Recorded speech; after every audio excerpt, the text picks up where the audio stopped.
Well, good morning everyone. Here for another usual Friday live rumours, news, gossip, anything else that's going on. So let me make sure these are on quiet. Yep, that one is, and that one is. So pop into the live chat because I'd love to know who's here this morning. Now let me just start the timer. Ooh. Start stopwatch. It'll be close enough. All right, beautiful. So we're on pre-show just for, I don't know, 5 minutes or so, just to make sure everyone knows that we're online. So pop in and say hi. So I'd love to see you all in the chat. Let me just check everything over there is okay. Yep, certainly is. Interesting times here in Australia. I'll talk about that very soon once some more people get in. Very, very hot day today. I have got my Corona ready to go. So waiting to join you on that once I start the show proper. But let's hop over to the live bit and see who's going to pop in live. Casper's here way too early. Mark's saying, hey all. Langston's saying, oi from LA. Alex said, hi David, first time live in a while. It's good to see you here, Alex. Nice to see you on board. B&B Films is saying, hey bro. Carl is saying, New York City in the house. What else? So please pop in and say hi. As you do get on board too, guys, please give me a thumbs up because it does let other people know that I'm live. Harry's here as well. Guy with the camera said, hey there, video scared the heck out of me. What did? Up here is London's on Hey Sunny Land. TW said, hi David, Germany's calling. Melbourne Drone Services, g'day mate. G'day mate, how you going? Woody says, g'day all from Oregon. Jamie says, hey all from the northern New South Wales. So we've got a stack of people now starting to pop in. Hi from New Orleans. That's Adisu, I think it is. Langston says, my Blackmagic ATM Mini has shipped. Woohoo! You're going to love it, Langston. It's so good. I really love using mine. I think you're going to have a ball with it. Joe said, hi David, cheers from New Jersey. Langston said, it's going to be a fun Christmas, although I really need it today. I'm sure it'll be worth the wait, though, Langston. B&B Film says, 2 dislikes. What? I've got a dislike already. John said, hi from Belgium. John says, hi from Detroit, Michigan. Joseph said, David, can I have your Sony mug? I didn't even bring it in today because I'm just going to drink straight out of the Corona bottle here. What's that? Just let me check this.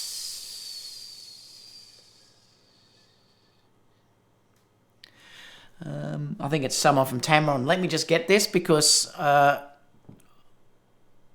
got to make sure that it's a Tamron question. Someone from Tamron, Australia. Let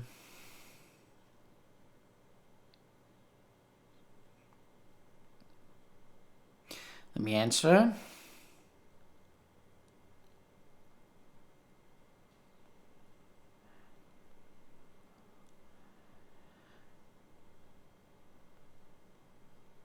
Just messaging that I'm on live.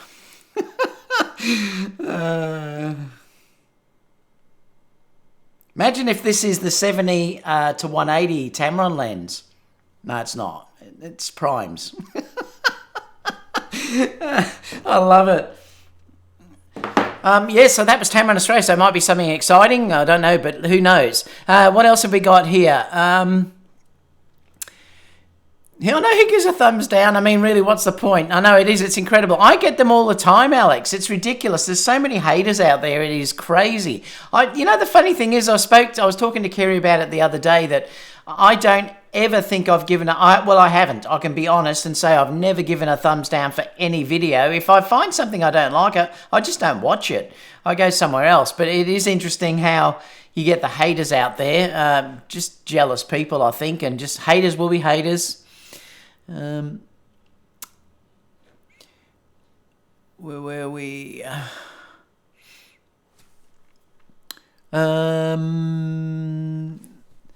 You got someone to retract one? Yeah, someone took it back. They must have pressed the wrong thing. It does happen sometimes. Norway, please keep it interesting. Langston says, no, I'm not sure what that means. Hi from Florida. Naveen says, Harry says, Jessica for a camera of the year. Yashika. Brendan says, wow, record-breaking heat in Australia. Hope things keep cool where you're at. I don't think so. I'll talk about that in a minute, Brandon. B&B Film says, laugh out loud. Alex says, who gives a thumbs down? It really means, what's the point? Tim from Hawaii, you're having a cold one. I'm certainly going to be having a cold one. I need to today, that's for sure. Adisu says, my a6-600's here. Wow, congratulations, you're going to love it. Langston says, I'm shooting some green screen in about an hour. Oh, well, that would have come in handy. The green screen for the ATM is amazing. I have got a green screen background, but I haven't tried it yet. I'll have to give it a go. Jamie said, it's 9 a.m, David. Yes, it certainly is, Jamie, but it's certainly hot here today. John says, hi, David. MJ says, cheers all. Woody says, ask the Tamron guy to make a 14mm. It's not a Tamron guy. It's actually our lovely lady. Langston says, they could at least press the thumbs down twice. Harry says, I got a Panny G7. It's not the best, but it's a start. And it was gifted to me from Hugh Brownstone, as I am in financial lots of medical issues. That's fantastic, Harry. G7's a lovely camera, so I'm glad you've got that. Chris said, hello, David. A beautiful day in Los Angeles. A good day for a Corona. Cheers. Aldril says, 11 p.m. in Norway now. Please keep it interesting. Guy with the camera says, I have no subscribers and I'll still get thumbs down. I love it. I have no... Oh, I can just read that. Even says, what's up, guys? Just starting. Well, at least they care enough to dislike. Ben said, g'day, Ben. How you going? Pub's open somewhere. Exactly, Ben. It's open here. 42 Pro says, finishing up a new wedding film while I watch the live show. Thanks again, David, for having some solid channel with great content. Thank you so much. All right, guys, look, what I'm going to do is I'm just going to go over to the preview thing and we'll start the show. Let me just put in the time. What are we? 6:30. All right, so let me just bring over this and then we'll start the show. If you're looking for some crazy, I'll tell you everybody's standing in a line for the water slide. You can come on over, we can take the roller coaster. And you know everybody's looking for a ride in the water slide. Water slide.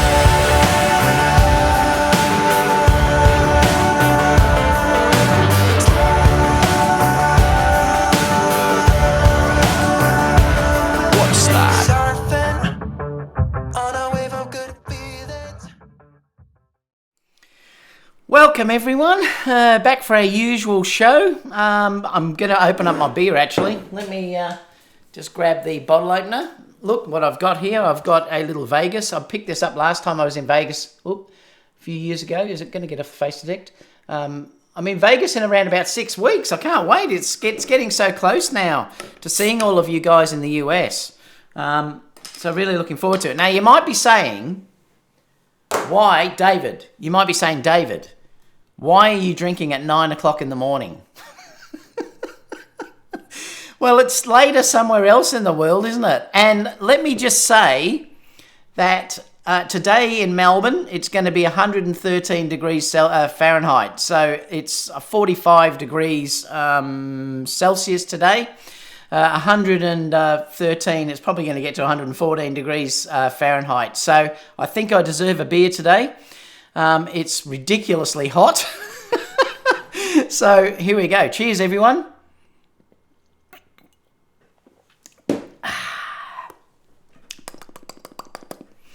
Lovely.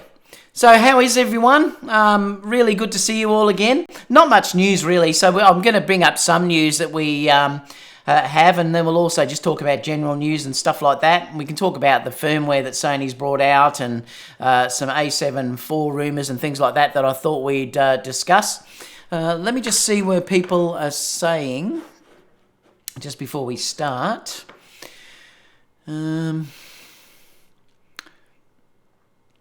42 Pro says, finish. Oh, I read that before. Alex said, halfway through my last wedding edit. Best year yet, and then take time, and then to make time for 219 and a website refresh. Harry said, I thumbed up, never down. Ben said, geez, that's fancy. Oh, Panda, what are you doing? Panda just said, hello, David, and I'm going to have a drink tonight as well. Well, cheers, Panda. Thank you so much for that donation, mate. I have a cheers with you. What else have we got? Woody said, Harry Hugh is a good fella. Yes, he is. I'm glad for that for Harry. Geez, that's fancy, Ben said. Oh, you're talking about the intro. Fancy new intro. Nice intro, David. Thanks so much. Like the intro. MJ said banger. Guy with the camera said awesome intro. Lots of eye candy. I like already. Nice intro, Chris said. How is Kiara? She's doing well. I spoke to her just the other day. I must try and organise another shoot with her. It's hard now because she works full time. When we did all the shooting early this year and last year, she was just finishing her last year of school, and she used to have a day off a week, and we used to do all the shooting on that day off a week. Now that she's full-time, and also probably she's 18, and here in Australia you can legally drink at 18 and go to nightclubs and everything else, so I suppose she's also now having a fun like a normal teenager does. So she did say she wanted to shoot again, so I'll have to get around to it. It's just harder to find the time, that's all. I have got massive shoots tomorrow though, with a whole stack of models tomorrow. That I'm doing in Melbourne. We're going to do a Christmas lights sort of shoot, so stay tuned for that. So that's coming up. But I will work with Kiara again. I mean, Kiara's amazing. So lovely new intro. Thanks, Alex. Casper said too early to poop. Victor said I'm glad I could make it here live today. MJ said laugh out like Casper. It's happy hour some way, Carl, and exactly it is. It's an Aussie thing. Guy with the camera said. Thank you so much for that donation, Panda.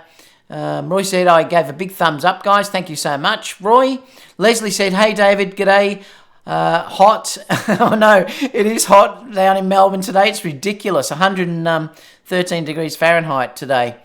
Kiara, I am still waiting for my close-up with my macros. I love it. Happy holidays, David said as well. All right, so let's get stuck into it because I'll leave some time at the end for questions as well. I'm going to go through this first story. We're 11:36. Oh, it's actually 40. It's actually 41. By the time I get it in, it's too late. 45. There we go. All right, so let's go to this story. I noticed that... I might just move this over, actually. Let me just shift it and then click out for a second and then click back. I noticed that the DP reviews have just come out. G'day, Gerald. Thank you for joining us. And also Colin as well. The a7R4 got the camera of the year. So Sony have done quite well, really, when you think about it, because not only did they get the a7R4 as the camera of the year, and they said with 21% of the total vote, so it was a clear winner in the readers' poll as well. So it's done very, very well. The 60 megapixel resolution, advanced focus, and excellent 4K video features. But the other thing too that Sony got out of this is the 135 also got best lens of the year. And that doesn't surprise me at all because, like I said, since I've bought the 135, I can't really, I haven't touched my 70-200 at all. So it's really interesting. I find that I just love that. What I've tended to shoot now most of the time is, well, I'll tell you, I often use the 28-75 Tamron. I do love this lens because it's so light and small and incredibly sharp. So I love that lens. But I also love the 24 GM as well. That lens is superb, and I very rarely take this off the camera either. So often what I'm doing now is I'm sort of walking around, like probably tomorrow's shoot, I'll probably use the 24, I'll use the a7iv and also the 135. So I'll be probably shooting with those three primes. And due to the fact that it's going to be a late evening sort of shoot with lights and stuff like that, I'm probably going to be shooting wide open anyway. That's probably why I may not use the Tamron. I'll probably just use the primes tomorrow night. But I found the GM I adore. I mean, I absolutely love this 24 GM, and I also love the 135. The only issue with the 135, it can be a little bit tight in some instances to get it close enough to your subject, so that can be a problem, and that's where I'd use my a7iv. Or if you had the Sony 85 1.8 or the 1.4, you could also use that as well. So they're good lenses. Like, I don't think at all a 135 replaces an 85. I think really you sort of need both of those lenses to shoot effectively. I know when I'm doing my weddings and all things like that, I'll probably use the 85 more than I'll use the 135 due to the fact I just can't get the distance or that sort of length away from the subject in smaller rooms and stuff like that. The second I can go outside, well, then I will change to using the 135.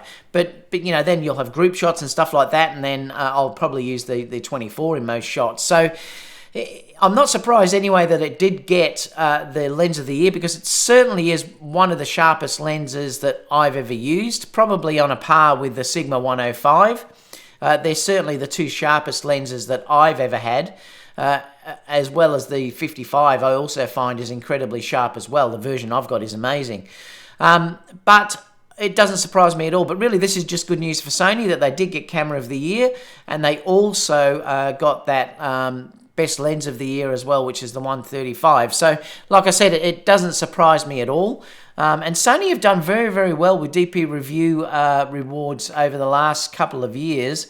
So it just shows how well Sony are sort of producing cameras at this stage, and good on them. And they just keep winning these awards and keep bringing out cameras that do win these awards. So it's really good. I won't put the whole document in. I mean, I'll leave this in the link down below. Cheers, by the way.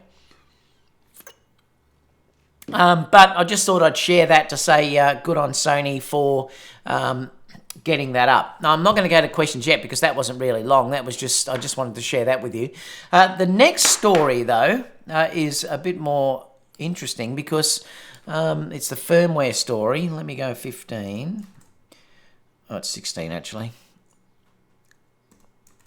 1610. So the next story is about the firmware that's just been released. Now, I noticed Sony have just released firmware updates.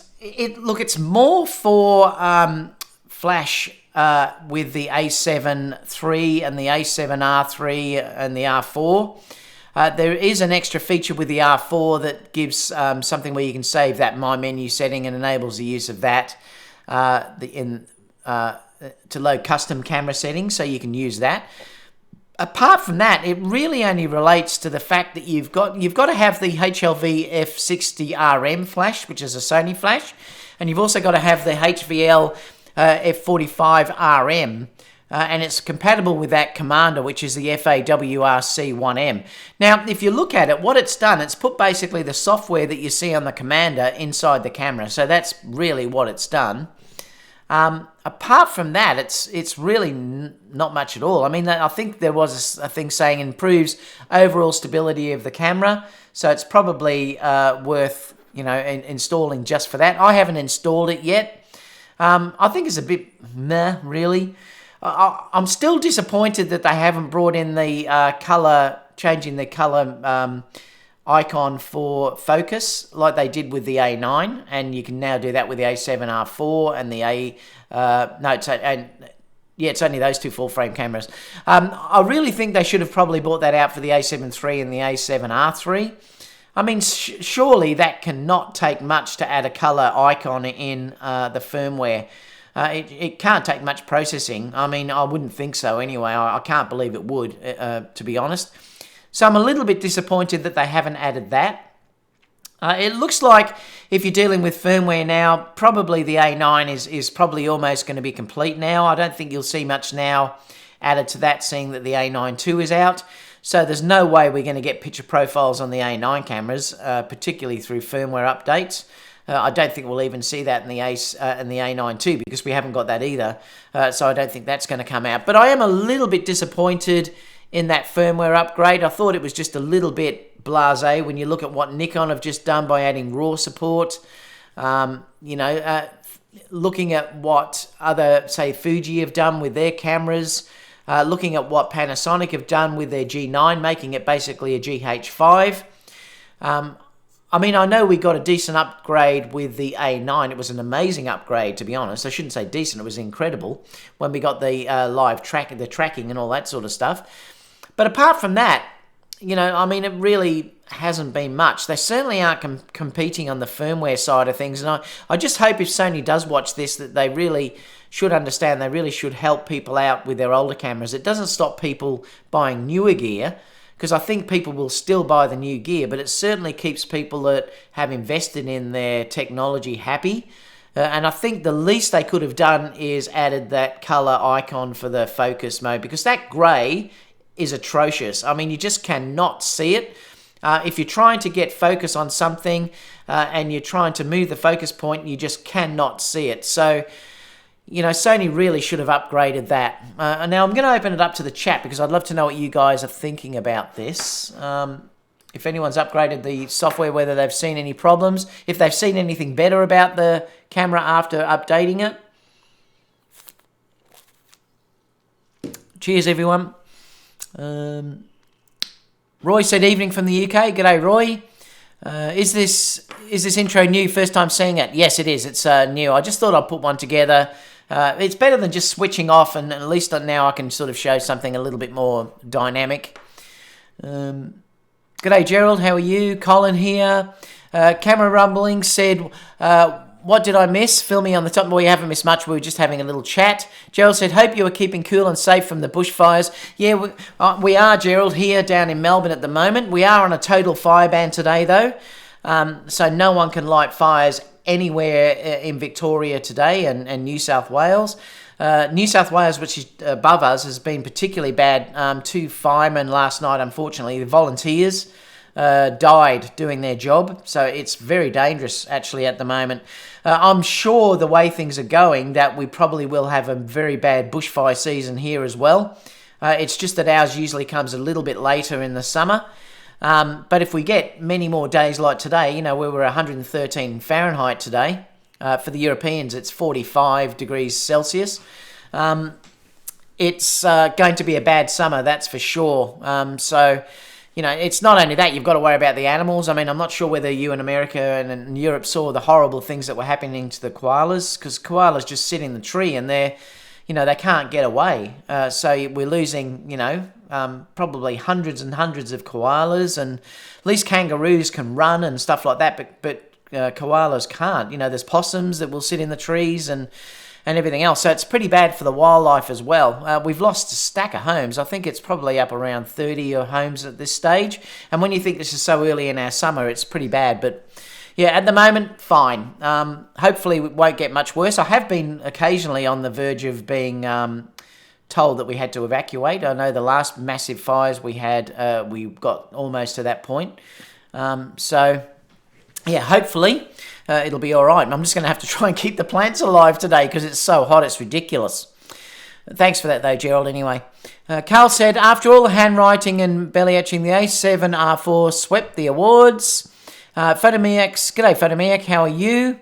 Andrew said, evening from the UK, love the shows, keep up the good work. Gerald said, I agree, since getting my 135 GM, I haven't touched the 70-200 GM. Love the 24 GM also. And as you know, I just added the 2470 2.8 Sigma E-mount as well. I have the 85 GM, but use it less. Panda said, can I send you my IRX 150 2.8? I thought you loved that lens, Panda. Elliot said, no wonder the 135 GM is the lens of the year. Sony made reverse engineering to the Sigma 135. They are very close, Elliot. When I used the Sony 135 and the Sigma 135, look, I could not tell the difference between the quality between the two of them. I still think, when I'm looking at lenses, I still think the Sigma 105 had a very special look about it. There was just something that I loved about the look of that camera. Now, the lens, it's obviously that it's a 105 and you can open it up at 1.4. So that lens had something special about it, and I still think it had... I know that Lens Rentals and all that did full lens tests, and they put the 135 as the best, but I can only go by what I view things as a user and looking at it as just a photographer. And I think the 105 was probably the sharpest lens that I've ever used. That when I looked at it, I just went, oh my God. But the 135s of both the Sigma and the Sony are very close. I mean, they're all three of those lenses are very, very close to one another if you're talking about sharpness. In fact, the Sigma and the Sony, I could not tell the difference when I did that full review between the two of them. I thought they were both the same. It really just depends whether you'd like to have the better focusing, because the Sony focused better than what the Sigma did. The Sigma wasn't bad. I mean, it was actually quite good, but I was surprised how well that focused. But it's still, the Sony was still a better focuser overall. The linear motors that they've got inside those, the 135 is incredible. And I really did love using it for that reason alone. And also you have the, you've got the declickable aperture ring, which I use all the time for video. You've also got the programmable buttons as well. So there's extra things for that. It just depends on whether you'd like to pay the extra money for the Sony lens or whether you'd like to go for Sigma. If I was worried about money, I'd get the Sigma in a heartbeat, because if you're dealing with just quality alone, I think they're all comparable. I think the Sigma 135, the Sony 135, and the Sigma 105, if you're talking about overall quality of capture that you're getting from those lenses, I think they're all about exactly the same. I think the days where one lens is really way ahead of others is probably now gone. I mean, if you're talking about the Tamron 28-75, the Tamron 28-75 is as sharp in the center as nearly any lens I've ever used, especially if you're talking about zoom lens. It's incredibly sharp. It might be a little bit softer on the edges. I don't care about that though. But, it might be a little bit softer on the edges. But yes, so what? I mean, I don't care about that. And in fact, even the edges to me are perfect for what I shoot at. I'm not a pixel peeper. I just go by what the image looks like. So, I think I'm very, very happy with nearly all the lenses now that come out. Like I said, when I used the Sigma 105, it was amazing. When I used the Sigma 135, it was amazing. Are they better than the 135 Sony? No, but they're certainly comparable. So if you don't want to get into Sony lenses, well, now we have such an amazing option of being able to get other lenses that are really good. Like I said to you, I wish Tamron would bring out that 135 1.4, that gold edition one that I used on the Nikon cameras, because that was by far the best 35mm lens I've ever used. So, the days where we have to go out and buy Sony lenses now are gone. The third-party lenses are very good. Samyang produce decent lenses, good lenses in some situations. I mean, we're dealing with, we've got the Tamron lenses now, we've got the Sigma lenses now that are coming out, and a whole stack of other lenses too that you can get out there that, are just amazing. We can use adaptive lenses that work very, very well. We're very lucky with the Sony mount. I'm just reading else what some people here. Alex said, how does the Sigma compare to the Sony or Tamron 28-75? It'll be interesting to see. I haven't used the Sigma 24-70, so it'll be interesting to see how it does compare. Bill said, hi from Tacoma, drinking brandy to celebrate ordering my ES-RA. Fantastic, Bill. You'll love it, I'm sure. They are going fast. I could see the fires from Space Station on YouTube site. Try to stay cool. Yeah, the fires are incredible, the size that they are up north particularly. Mark said, thank you, Harry Burnett. Lots of fires here, around 100 out of control. The heat is also killing the fruit bats. Yeah, that would be another case as well, Mark. There'll be a lot. I said to Kerry last night, I hope not too many animals get killed today due to the heat, because it is very stifling. Guy with the camera said, Sigma is too... Yeah, and that is a good point, Guy with the camera. The Sigma lenses are heavy, and you do have to understand that. That's why I wouldn't buy the 24-70 Sigma myself. I would prefer to get the Tamron lens. Look, I know I lose the 24mm end, but I gain on the long end. I've got 75 on this instead of 70. I've got the weight. And also, if I want to go to 24, I'm just going to use the 24 G Master anyway, I should say. So, I don't mind that. So if it was me personally, but Gerald is happy with what he's got. If it was me personally, I would get the 28-75 Tamron, definitely, rather than getting the Sigma. It just depends on whether you mind carrying that weight around. If you don't mind, well, then the Sigma is going to be a fantastic lens. Where else are we?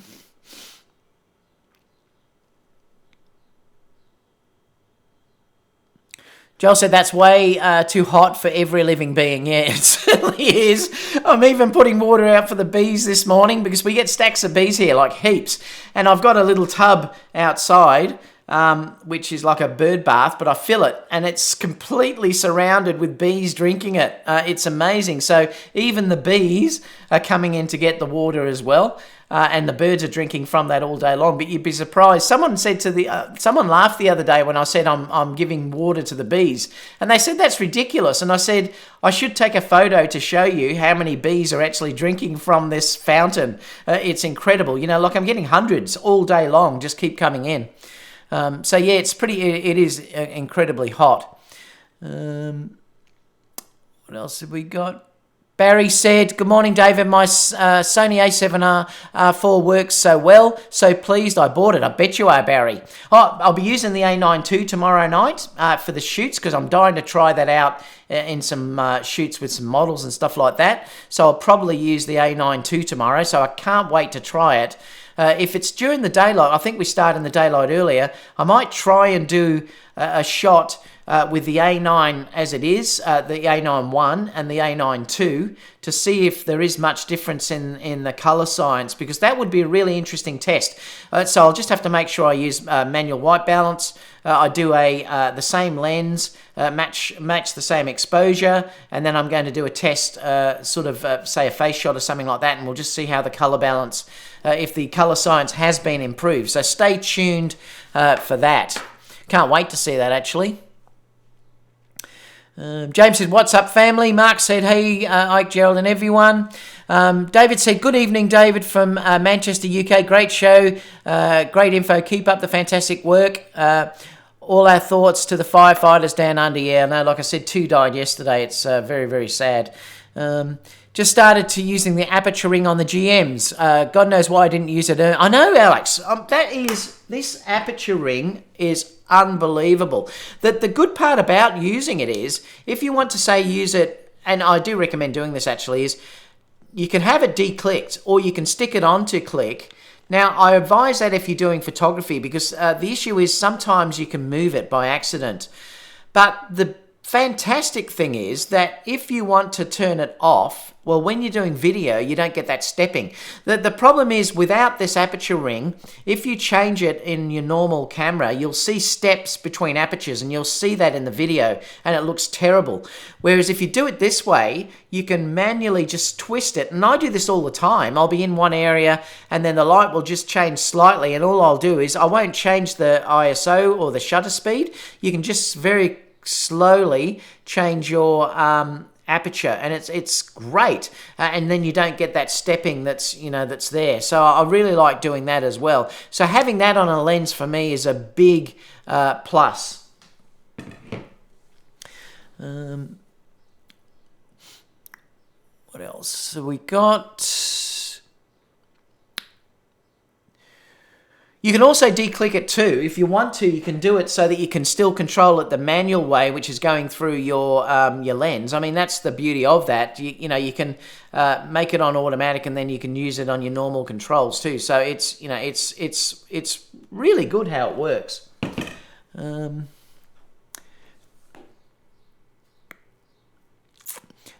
with the camera said, Bill, that camera qualifies for 20% off with the loyalty program. That you're talking about the Canon EOS R, yeah. Roy said, totally agree, David. It's very difficult to tell the difference with all the lenses and the cameras with all the new tech. I know the lenses today are amazing. All the new lenses are incredible.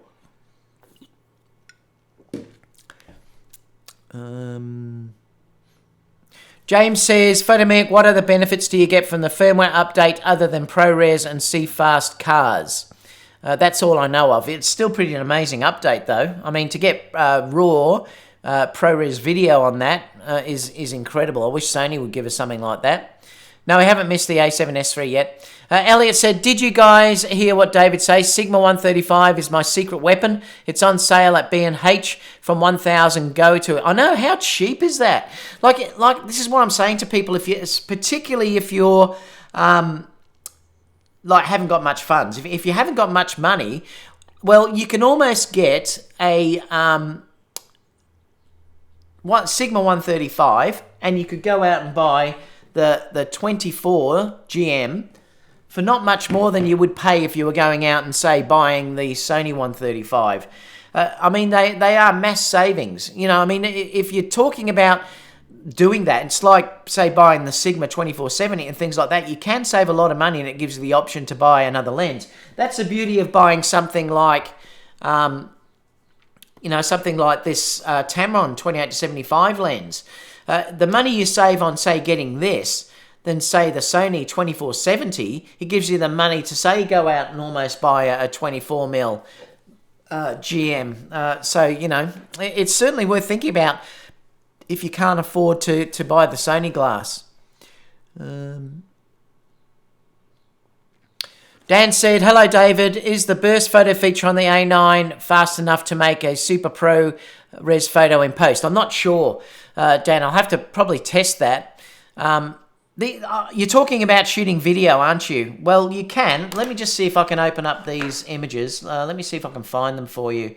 Where were we? So let me open up these, and I'll just show you what you can do with capturing still images.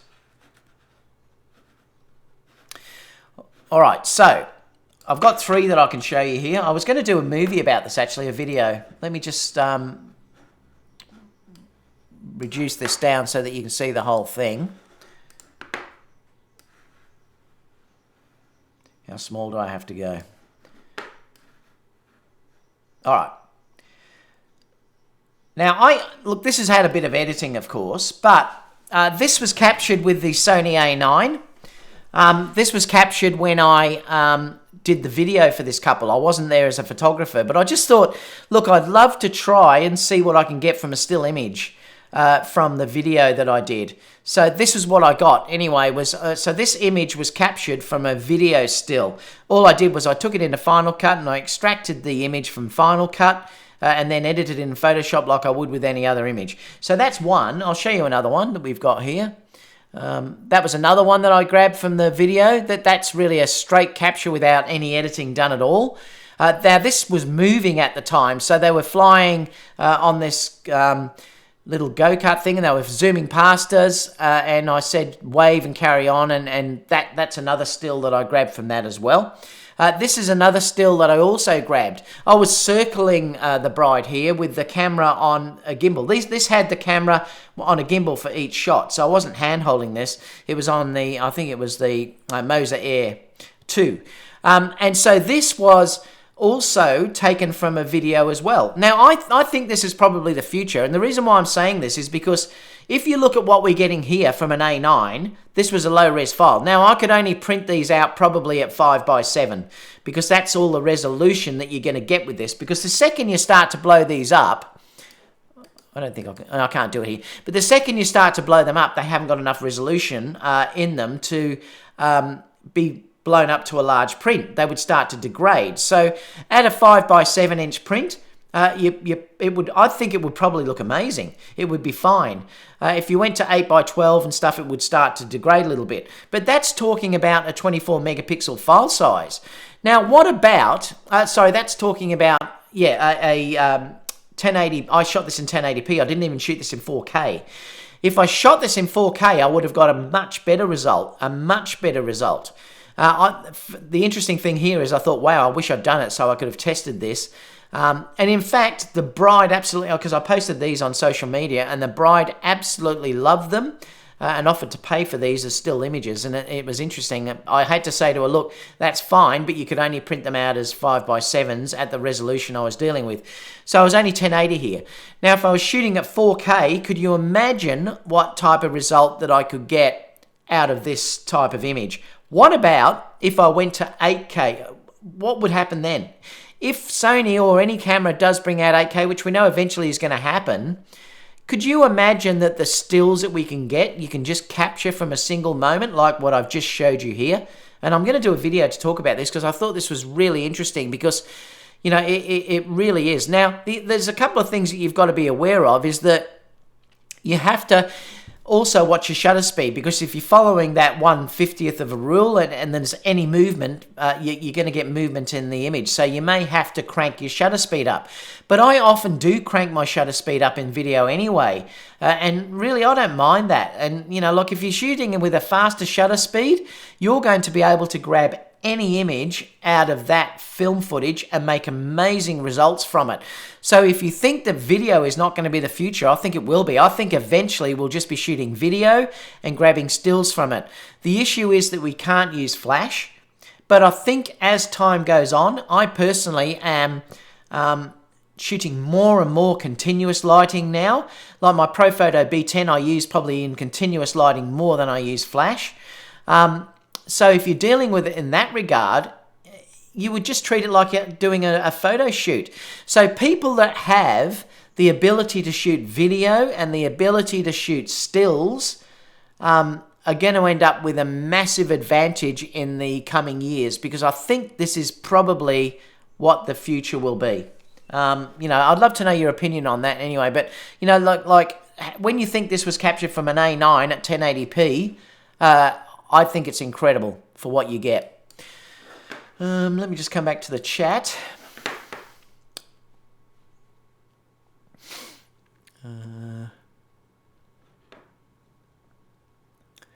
Why did Sony delete in-camera HDR? I've got no idea, Joe, and I didn't even realise they did delete that. Perhaps it was just too big for the camera to handle, maybe, you know, for that sensor size. I'm not sure. Dan said, hello, David. Is the burst feature on the... Oh, I already read that, yep.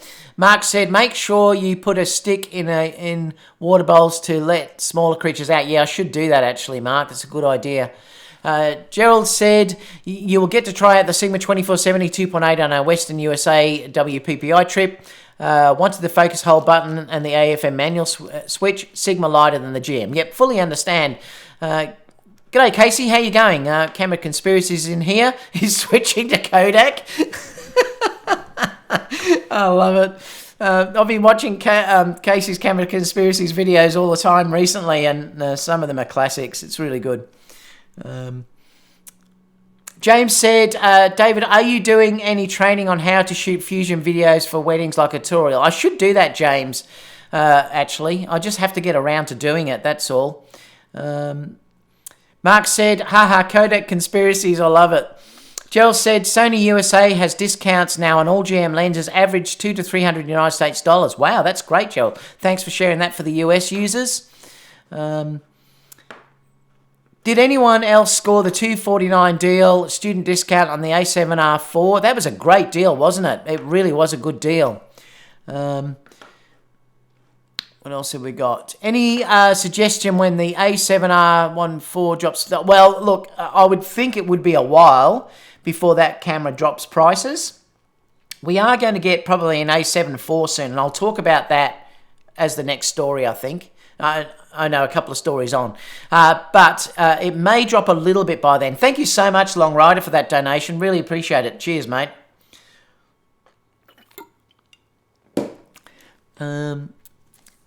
Alex said, I've started using my Rotolight continuous lights way more for photography. And that's what I'm doing. I'm using continuous light way more and more now. You know why? Because it's easier.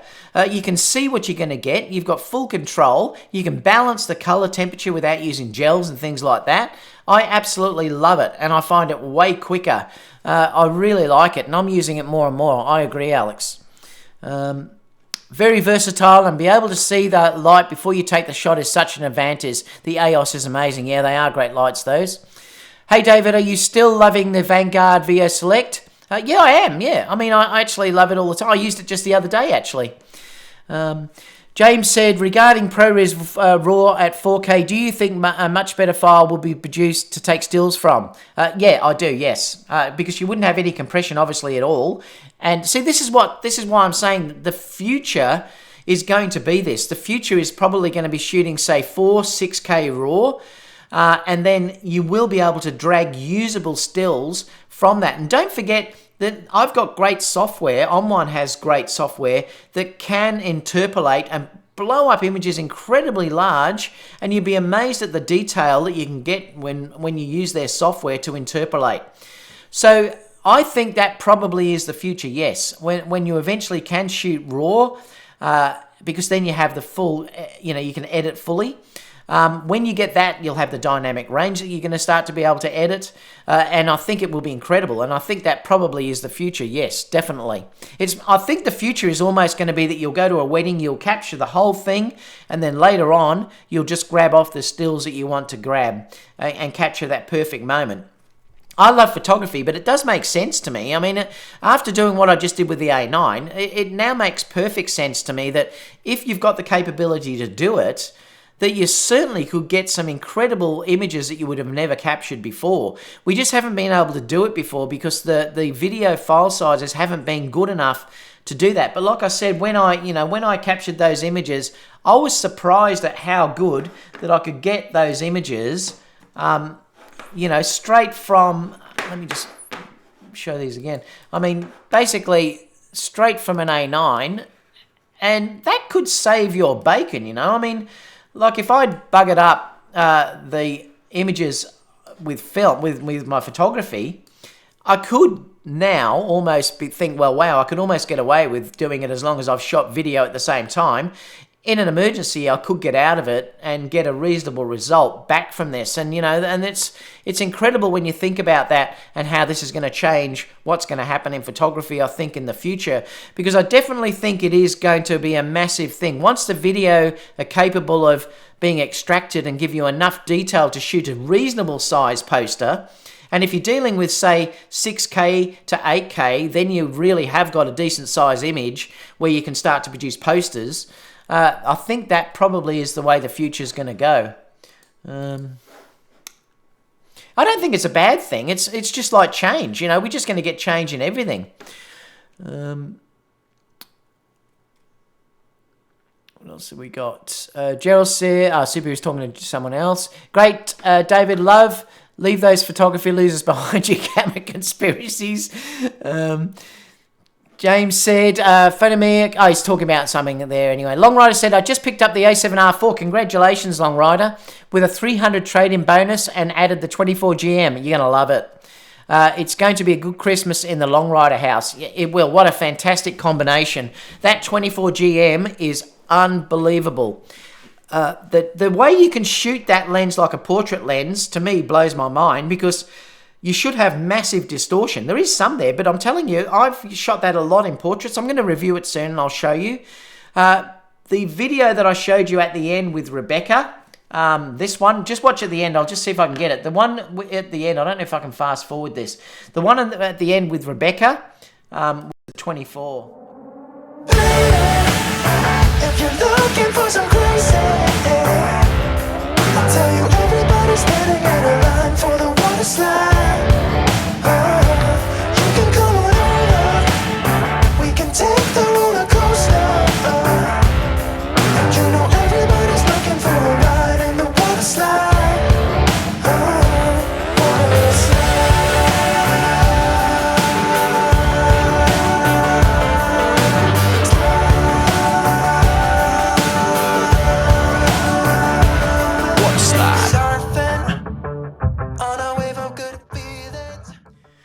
So the one at the end there was the 24. The girl before it, Matisse, was shot with a 105.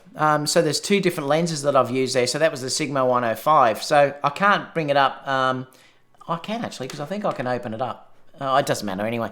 So you can use the 24 as a great portrait lens as well. I mean, you do have to be careful if you start to put them right out the edges.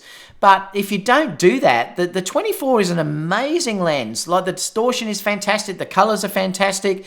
The sharpness works amazing as well. It really does. Mark says workshops. Yes, I do workshops, Mark. Just not very often.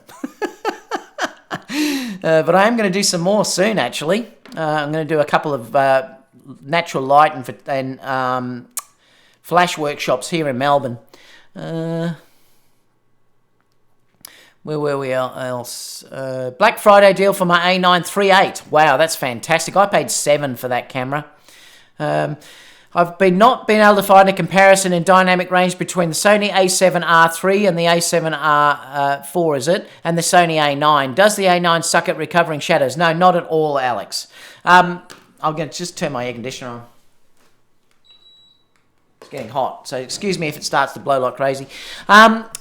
Look, the a7 III has probably the best dynamic range, I think, out of the lot of them if you're dealing with recoverability. But look, the a9 is incredible. It's unless you want to say recover 15 stops, the a9 is as good as you will ever need. I've never ever shot with the a9 and thought, boy, I wish I had more dynamic range in that camera. The dynamic range in that camera is unbelievable, and it's look, it might be a smidgen less than the a7R4 and the a7 III, but it certainly does not affect your recoverability on that. It might be a fraction, but it's still way good enough for what you would ever need.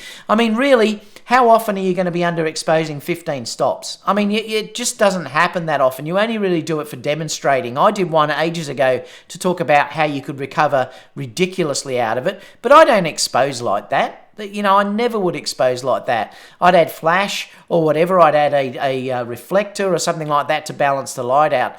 So the recoverability of the A9, the dynamic range, is more than what you would ever need if you were a reasonable shooter.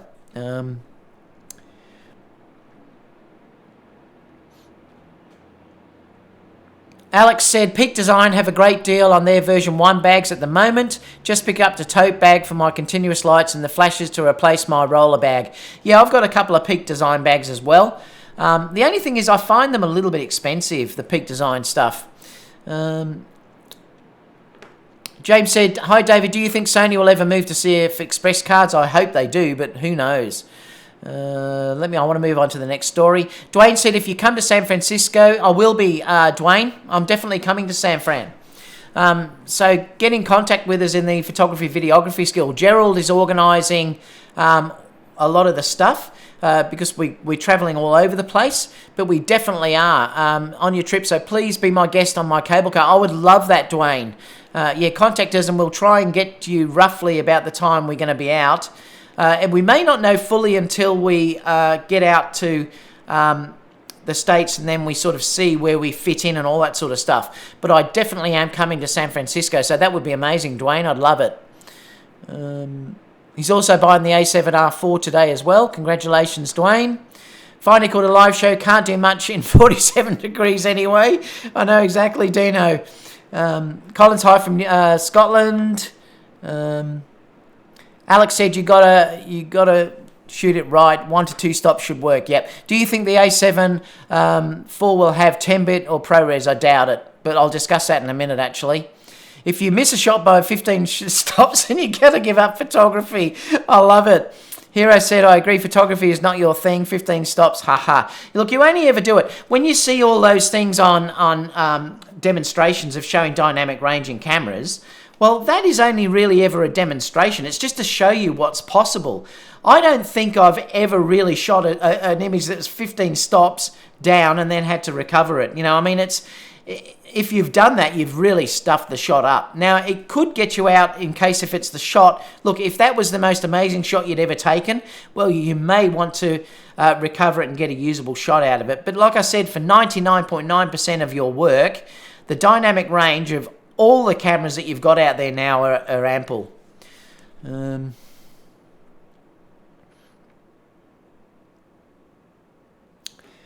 What else have we got? James said you should do a photo walk at W. I probably will, James. I probably will. I'll be doing a few photo walks. We'll be doing some in LA. We'll be doing. Michael Maestro's offered to let us use his restaurant that he reckons is amazing for photography. So we're going to have lots and lots of meetups. So we will be doing some photo walks at WPPI as well. So we're going to have stacks of fun. We're also going right through the desert as well. So you're welcome to join us on that, guys. Come in a big road train and, you know, do some shooting with us and stuff like that. It's going to be so much fun. Ridiculous Steve, 36 in Adelaide. The A9 has the worst dynamic range. It has if you count it as a pixel peeper for a minute, but I've never ever shot the A9 and thought, wow, it's got bad dynamic range. Never. All right, let's go. So we'll go on to the next story. I didn't put the time down for that one. So A7S3 is 53. 50. Now, I noticed there's been a bit of a, I suppose you can say, stuff up on Sony Alpha rumours. He's had to apologise. She's had to apologise. Because I think the images that have been sent have been totally wrong. When I saw it, and that's the reason why I never posted anything, to be completely honest, because I looked at the image and I thought, this is like Bigfoot or Yeti or whatever you'd like to say, or what is it, the Loch Ness Monster. Because with today's cameras that are out there, how often do you see a shot that you can't get some detail off it? And this is the reason why I thought it's really a fake thing. I thought from that point on, I thought it's either a dummy that they've been using or it's fake. And that's why I never reported on it, because I didn't think it was true.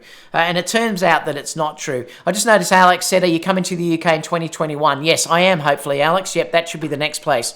The UK and Europe, yep. So that's the reason why I never sort of discussed that.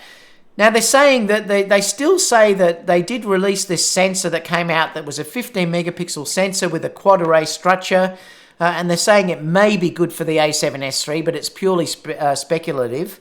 As of now, here are the full specs. But if you look at the next thing, he's basically said there he feels like an idiot for having posted the wrongly flipped images.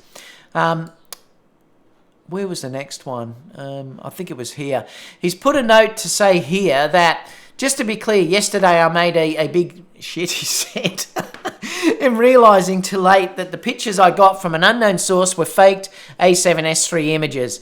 And Casey's put a really good video about it. If he's still here, you should watch it because it's really quite funny what he's done with that video. I got from an unknown source were faked A7S3 images, with the exception of one photo from another source that I don't know if it is legit. And anyways, they've apologised for it. On a side positive note, he says, I know some of you think the A7S3 might never come, but Sony assured me multiple times the camera is coming. And that it will exceed expectations. The problem is, the longer that Sony take to do this, the harder it is going to be to exceed expectations. I mean, if you look at the Panasonic SH1, now it's going to get harder and harder the longer that they wait. After yesterday's big fail from my side, a highly trusted source told me not to worry. The A7S III is coming during the first half of 2020. And that source I definitely trust, as he was right many times. So this is really interesting. So I don't know what's going on here. I think Sony has just come up against a technological issue with their cameras in their current state. This is what I believe has happened. I think that they just can't handle, and you know how Sony have continuously said they don't want to move into larger bodies and things like that. I think that they just cannot handle doing the 4K 60 or even 6K. Now to exceed expectations, they can't just come out with a 4K 60 camera, can they? Let's face it, they've got to do a 4K 120p. That's the only thing. Let me just prove this thing. That they have to do something like 4K 120 at least, because how can it be exceeding expectations if now they only bring out a 4K 60p camera? They can't. They've already said that they don't want to mess around with bit rates, so they're already sort of hinting that we're not going to get better bit depth, which is a real disappointment for videographers. Because we really should have at least 200 megabits, and you're looking at others that now have 400 megabits. What Sony have at 100 is really pretty poor. So they really should be looking at that. So they've already said they're not looking at that. So what can they give us? They can give us raw video, obviously, but I've got a feeling that I'm not convinced that we're going to get that either. We may just get 4K 120. Now, it's going to be interesting to see what happens. I think Sony have got to do a couple of things here. They've got to wake up that holding back, say, protecting the FS7 or whatever is a pretty silly move. And I don't think that's going to help them in the long run when you're going to get cameras like the SH1. The Nikon cameras are now doing raw ProRes in their cameras. The Canon, even the Canons, even though they have a horrible crop, can do high bit depth, stuff like that. And I think they can export to high bit depths to the Ninjas and stuff like that as well. The Fuji X-T3 has 400 megabits. You know, you can shoot all different things on all these other cameras. So if Sony hold back too much, they may lose a little bit of their marketplace. And I think, and I've discussed this before, that they have to understand that you can't protect another line that's further up the road. Canon have been trying to do that for years, and they started to lose market share because of it. Sony would be mad if they go down that line, because I can tell you, and I've discussed this before, that a person that's in the market for an FS7 are still going to buy an FS7. You are not going to go out to do a professional shoot for an ad agency or someone like that with an a7S III. You could use an a7S III as a B cam, but you can't do that type of work with an FS7. They would look at you like you're an absolute idiot if you went in there, and they probably would never hire you again. Remember, you're dealing with cameras that need to have XLR inputs. You're dealing with cameras that's got to be able to shoot raw video. You're dealing with cameras that's got to be able to network to multiple places and show what they're doing, have the massive screens to see what they're doing, have follow focus units. They're all going to be using things like FS7. So that marketplace is not going to be affected at all by what Sony do in an a7S III. In fact, it would probably help the Sony, because what people want, and I can tell you, Sony, if you're listening to this, what people want is to be able to say, buy an FS7, buy an a7S III, use the a7S III as a B cam for that, have the same color system in both cameras so that you can easily manipulate all the images together. And that's what Sony should be doing. That's what Canon should be doing. That's what Canon may be doing with their latest 1DX Mark, whatever it is. And I'll talk about that at the end there. But that may be what Canon's doing in that regard. So I think Sony have to wake up a little bit here. Now, there's two things that are going on here. They're protecting their FX line, or they can't physically do it because of the technology is not available at this stage to keep the camera cool. Remember, the SH1 is a big bodied camera. I mean, it's a huge bodied camera, and it also has a big fan and heat sink in there. So if Sony are going to compete in that way, they have to do something similar. I'd love to know what you think about this, because it's really interesting. So let's have a chat about it. I'm curious to know what people are saying.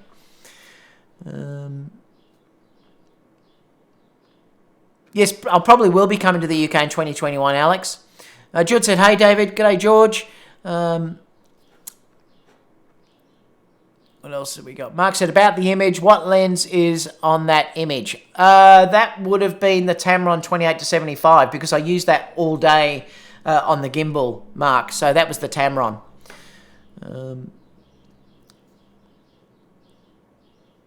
Where were we?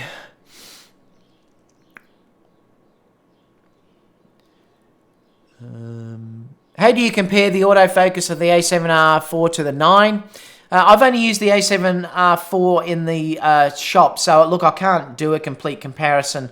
Everyone that I've discussed it with, though, says that the A9 is still quicker. So, yeah, I mean, it will make a difference. It just depends, but I've heard the a7R4 is amazing. I've only used it in the shop and it was good. The focus was really good. But it's not an A9 autofocus. Some might be able to talk in the chat that have both cameras like Gerald does. Neff said, Sigma's new 2470 or Sony's 24105 for travel and always on camera. Any recommendations? I think if you're dealing with travel and you only want to take one lens, I get the 24105. Only for the reach. You need reach when you go traveling. You know, like the 2470 is not long enough. And then just obviously take a nice wide nice wide prime, or a, you know, like also a 55 1.8 or something that you can use in low light sort of scenarios.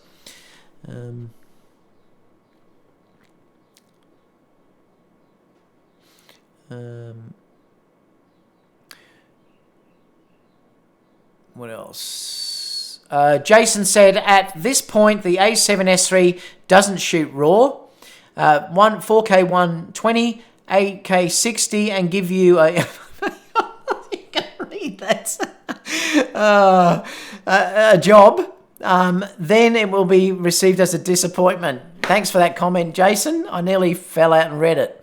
That would have got me demonetized. Hero says, if it doesn't have a flippy touch screen, the A7S will be useless. And I also hope that Sony address the back screen as well. What else? If it doesn't give me a massage... I'm not going to read that either. You guys, behave. Props for giving Nikon RAW. I know, it's fantastic. Thumbs up, guys. Leslie said, thank you so much, Leslie. Lately, I'm shooting more professional basketball. I sold the a7 III and got the A9.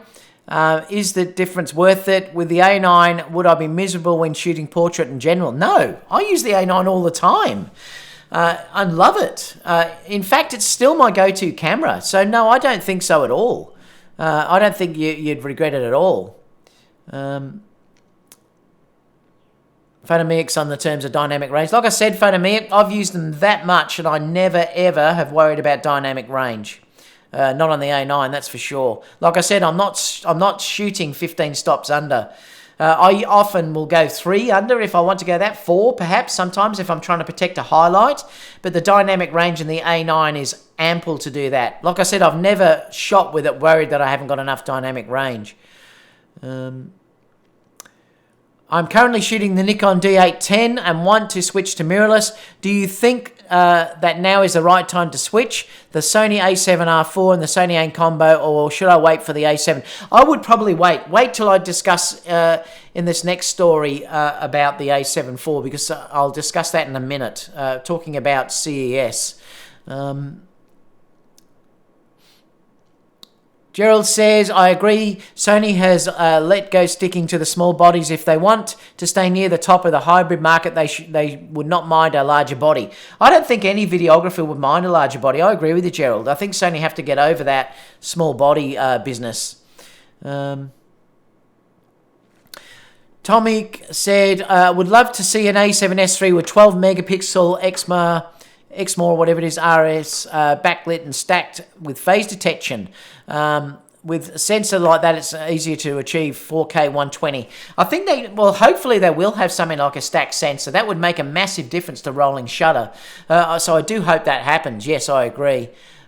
David, do you need an official bag carrier for your upcoming trips? Do I have to pay for you though, Dan? Gerald said, yes, after the A9. Yes, the A9 is a bit better in autofocus, but the A7R3 is really close. In my humble opinion, I own both in the A9 and the A7R4. And even 1,000 frames per second like the RX100. That would be interesting, wouldn't it? What's that one saying? Let me show that one. Oh, now it's gone. I think that too. I think Sony should add a setting to adjust megapixel side like Canon does. I don't know why they don't offer that. Particularly on the A7R4, it really should have given us the option to shoot a lower res RAW file like Canon do. I agree. That is a great feature. I'd love something like to say having see, the issue is I don't really want to be using an A7R4 and shooting APS-C because you lose the full frame look. That to me, unless you need that, like for reach or something like that, I wouldn't use it. So to have the ability to shoot, say, a lower resolution image with it, where you still keep your RAW, you still keep your full frame look, will be amazing. And I'm surprised that Sony don't give that. No, I didn't mention Facebook, Gerald. I will. Look, there is. Don't forget, guys, we do have the photography videography school. We're getting close now to 6,000 followers. So please join us on there. We'll put the link down below for you. So if you want to know how to get there, I will stick that link down below for you. It's such a great site, so please join us there. We're also putting things about the trip on there as well, and that's the area where I put all the things. Gerald's often sharing stuff about the trip that we're going to be doing when I come to the US and stuff like that. Guy with the camera said, for sports, A9 is a huge step up, dynamic range and all, since not at all base ISO. Like I said, I've never had an issue with the A9 dynamic range. I just don't think that's true. I don't think it's true at all. Colin from Mod Film says, A7S3 with A9 focus. That would be incredible, wouldn't it? 6K, 60p and 4K RAW. Wow, imagine that. George said, thanks for responding. No worries. Fedamik said, guys, in terms of sport, the A9 has a speed advantage in the AF. That's it. A7 III can match and even exceed the A9 in terms of picture quality. The A7 III, I said that before, Ike. The A7 III does have better dynamic range than the A9, but not where I'd say I wouldn't use the A9.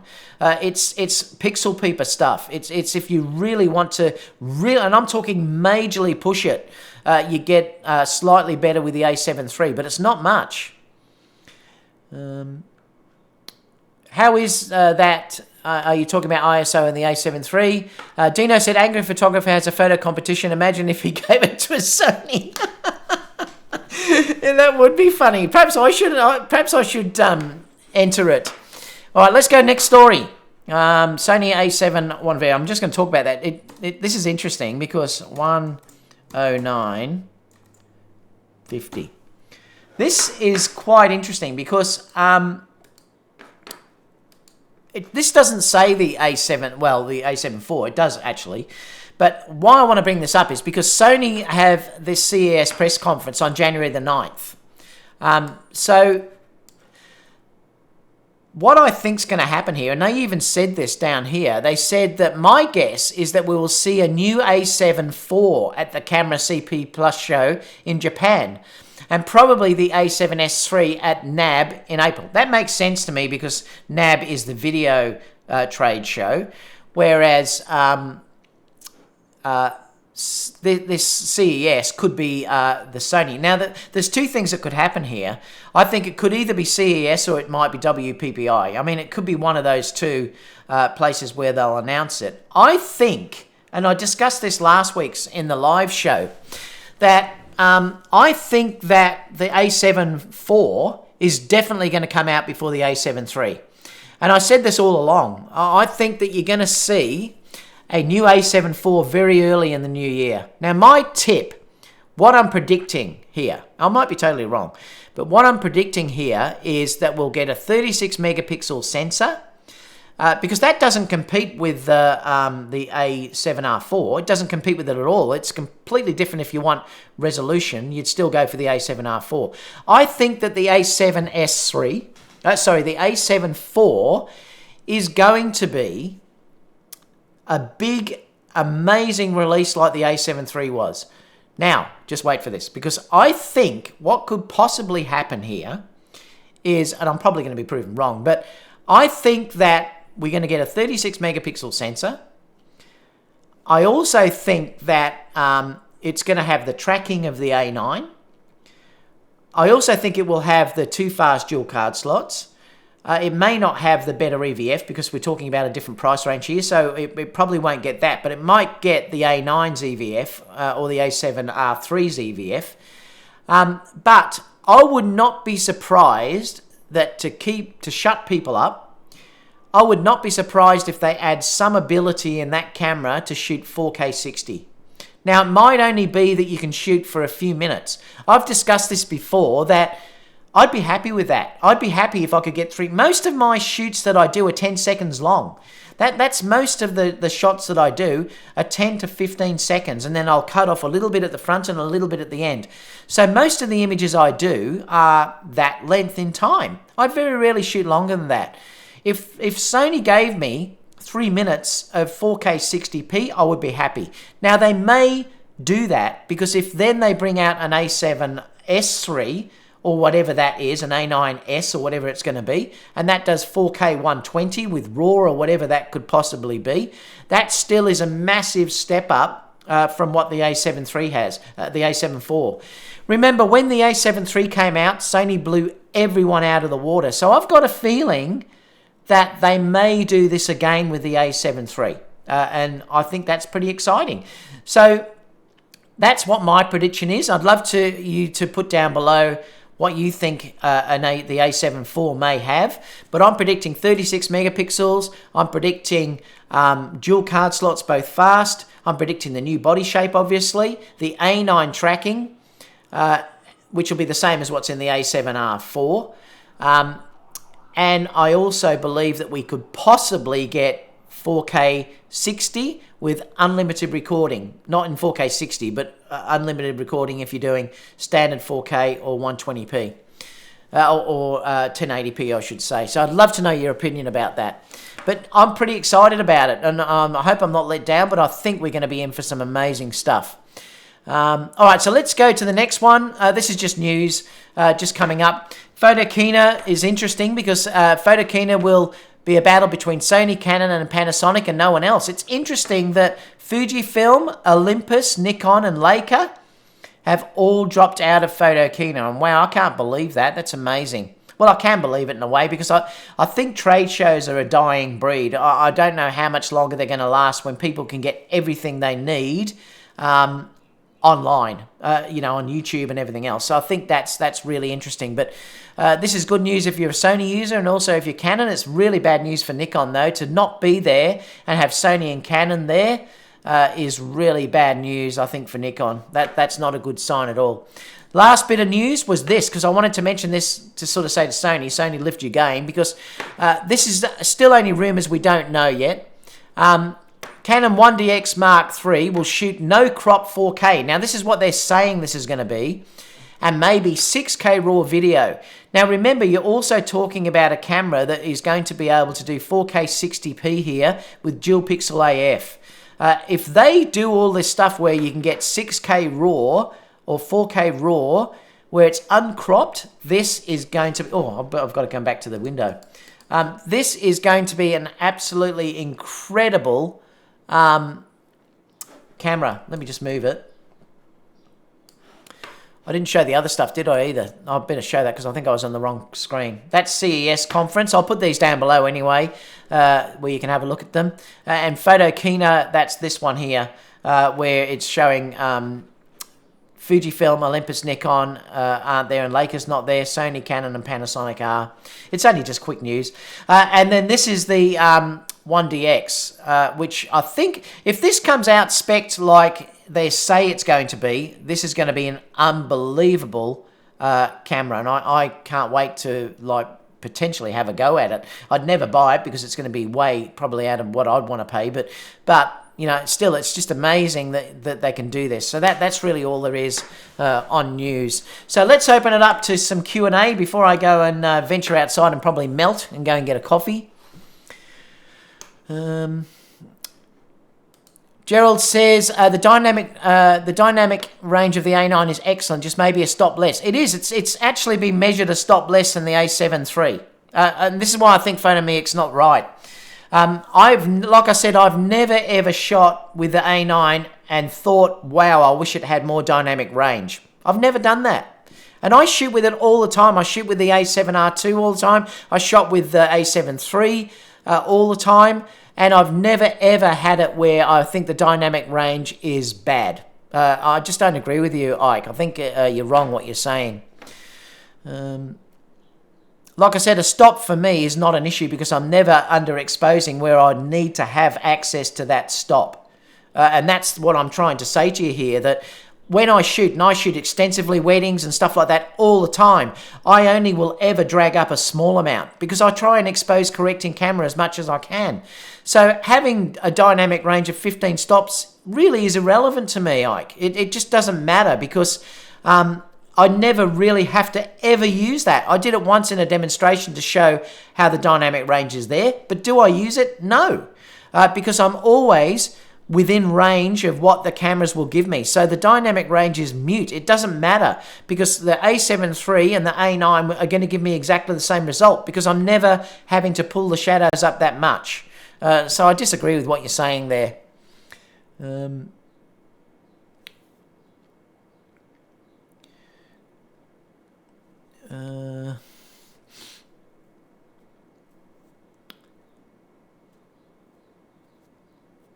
What else have we got? The A9 has a short... Oh, just arguing between each other. It doesn't matter. I doubt Sony will show anything camera-related at CES. They have a show of TVs and next PlayStation 5. That's why I said it may also be WPPI. I hope I'm there while that happens. That would be amazing. I'd love to be there while they have a big announcement. Guy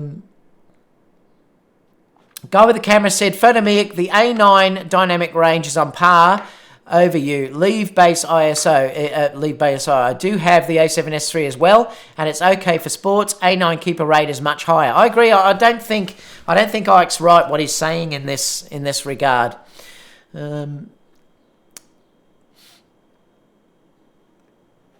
James said, what will the A7 for price point be? Well, it's going to have to be similar to what the A7 3 was when it was released. It's going to have to be around that price range. So I think it's going to be an amazing price.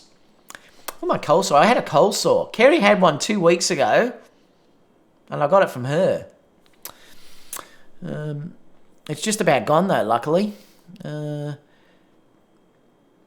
Yeah, a slight bump in resolution would be great, and I also think there's not only room for megapixel improvement, but also for the price. I don't think we'd see it much cheaper, though, than what it was. I think it'll be around the same price as the A7 III, which I think was an amazing quality. Gerald says, Photometer may be in dynamic range and lower light, but image quality is king. I've owned both. He's talking about the A7R, yep. Jason says, I agree, Ike, the 3 was released there. Elliot said, another very interesting news is the Canon EF mount to a Nikon Z adapter. It actually works. Who knows which more adapters are about to surface. That's amazing. I didn't know about that. Mark said, exactly, David Oster, get your technique right and learn how to use your camera. Like I said, I've never had an issue. I've never thought of dynamic range being an issue with any of these cameras. Yeah, there is a new firmware. It's available now. So if you go to the Sony website, you can get it. It's really only for flash, really, though. It's not much at all. Eduardo says, only the second time I make it to a live chat, 1 a.m. in Germany. Thank you so much for joining us. Photomix says, the A7 IV stats, 24 megapixel, 4K 60 with no crop, 16 stops dynamic range, better EVF grip buttons, same garbage LCD screen, and RTT and better AF. Jason says, Ike is just stating a fact. The A9 has less dynamic range and therefore IQ than the A7 III. He's not saying either are terribly bad. Yeah, but the thing that I'm saying here, Jason, this is why I'm disagreeing with you all. You can talk about stats, about dynamic range or whatever, but you're talking from a pixel peeper's perspective. And this is sometimes what gets in my head because you do not notice the difference. So you can argue these things all day long, but for a real user using the photography in a full-time business, I don't see any difference between the A9 and the A7 III at all. It's not a difference because I'm not shooting 15 stops under. So yes, technically it may be worse, but you're argumenting about something that you can't use. In fact, you will never use, really, because you're never going to be shooting 15 stops under. This is what I'm saying to you, that I just think it's not the right thing to say. So I understand what Ike's saying.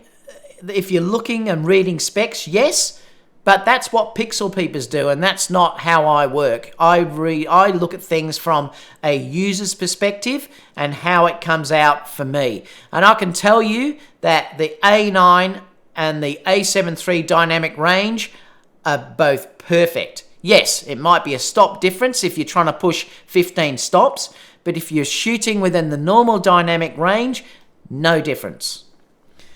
I will stick to that. Others may not agree with me, but I completely disagree with talking down the line of specs and pixel peeping, but that's just me. Anyway, that's all for today, guys. So thanks so much, everyone. I'll probably pop back. Oh, I'm getting another gimbal, believe it or not. Fiotech are sending me another gimbal. I think it's the G6 Max, so I can't wait to get that. I think I'm getting it on Monday. So I'm probably going to take it away for Christmas because I'm going up to Echuca for Christmas, so I can't wait to use it up there and do a review, because this is more of a lighter gimbal, but it can take, say, an a6-400. It can also take a phone, and also things like, you know, your Osmo Actions and stuff as well. So I'm dying to try this out, so I'm really excited about it, so I can't wait.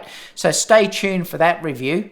I'll be filming the shoots that I'm doing tomorrow night in Melbourne, so stay tuned for those. Now that the weather's warmed up here, I'll probably start to do more model shoots again and get back to that side of things, which over winter I stopped. So I'll get more back to shooting for you guys.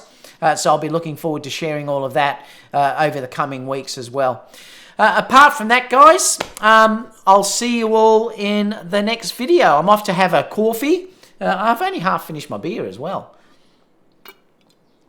Off down to go and get a coffee for the day. Have a great weekend, everyone. And I'll see you all in the next video. Bye for now.